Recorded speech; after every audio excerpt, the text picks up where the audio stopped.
দেখো দি জ্বালা, এত বড় একটা মাছের মাথা কি একবার খাওয়া যায়? কত বড় একটা মাছ, এত বড় মাছের মাথা কি একবার খাওয়া যায়? খাইতেও কিন্তু মজা হয়েছে, অনেক ভাত কিন্তু আজকে খাইয়ে ফেলামো। তো দেখো এক পাতিল তরকারি রান্না করছি। তো কিভাবে রান্না করলাম চলো তোমাদের সাথে একটু শেয়ার। কত বড় একটা পাঙাশ মাছ, আজকে মাছটা বাজার থেকে এনেছে। এই মাছটাকে ভালো মতো পরিষ্কার করে কেটে নিব।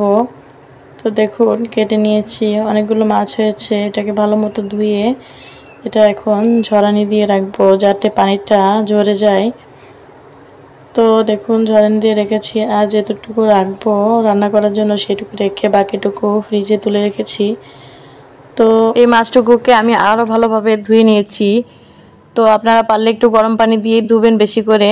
তো দেখুন এইখানে আমি কাঁঠালের বিচি আর আলু কেটে নিয়েছি, এগুলোকেও ধুয়ে নিয়েছি। আর এই যে মাছটাতে হলুদ লবণ মাখিয়ে নিয়েছি।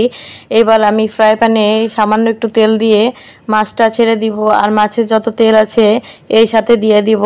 তাহলে কিন্তু আমার বাড়তি কোনো তেল এখানে লাগবে না, অনেক পরিমাণ তেল হয়ে যাবে এখানে। আর সেই তেলে আমার মাছটা রান্নাও কমপ্লিট হয়ে যাবে। আর আমি সবসময় একটু চেষ্টা করি যখন আমি পাঙাশ মাছ বা কোনো মাছ যখন ফুটে ওঠে সেই মাছগুলোকে একটু ঢেকে ভাজি যাতে আমার গায়ে ছিটা না লাগে। তো দেখুন মাছগুলো ভাজা হয়ে গেছে, এবার এগুলোকে তুলে নিচ্ছি। তো এই কড়াইয়ে আমি এই আলুগুলোকে সুন্দর মতো ভেজে নিব।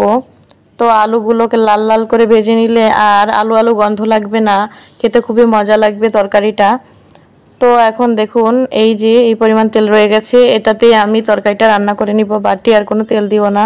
আর এখানে এই মশলা বেটে নিয়েছি, এখানে দিয়েছি মরিচ, জিরা, আদা, রসুন আর পেঁয়াজ। তো এগুলোকে আমি সুন্দর মতো কড়াই দিয়ে কষিয়ে নিচ্ছি। ব্লেন্ডারটা ধোয়া পানিটাও এখানে দিয়ে কিছুক্ষণ কষিয়ে তারপর তরকারি পানিটা দিয়ে ফুটাচ্ছি। তো তরকারি পানিটা যখন ফুটে উঠেছে আমি সেই ভেজে রাখা মাছগুলো আলুগুলো এর ভিতর দিয়ে দিব, আর কাঁঠালের বিচি দিয়ে আরও অনেকক্ষণ জাল করব। যতটা জাল করা হয় তরকারিতে ততটাই কিন্তু ভালো লাগে। তো মাছ ভেঙে যায়, এজন্য কিন্তু খুব বেশিক্ষণ জাল করা যাবে না। তো দেখুন এই যে হয়ে গেছে, তরকারি ঝোলটা একদম টেনে গেছে। এই অবস্থায় আমি নামিয়ে নিব, তারপর গরম গরম পরিবেশন করব। তো চলে আসলাম খেতে। তো দেখুন মাছের মাথাটা নিয়ে নিয়েছি। এই মাথা আমার কাছে খুবই ভালো লাগে, মাছের মাথা না খেতে পারলে মাছ খাওয়াটা আমার কাছে সার্থক মনে হয় না। তো সবসময় আমি চেষ্টা করি আমি মাছের মাথাটা খাওয়ার। পাশে বাচ্চারা ছিল, ওদেরকেও একটু ভেঙে ভেঙে দিচ্ছিলাম। তো ওরা আনন্দ করে খাচ্ছিল, যেহেতু ওরা ছোট পুরাটা খেতে পারবে না। তো তিনজনে ভাগ করে খেলাম। আল্লাহ হাফেজ।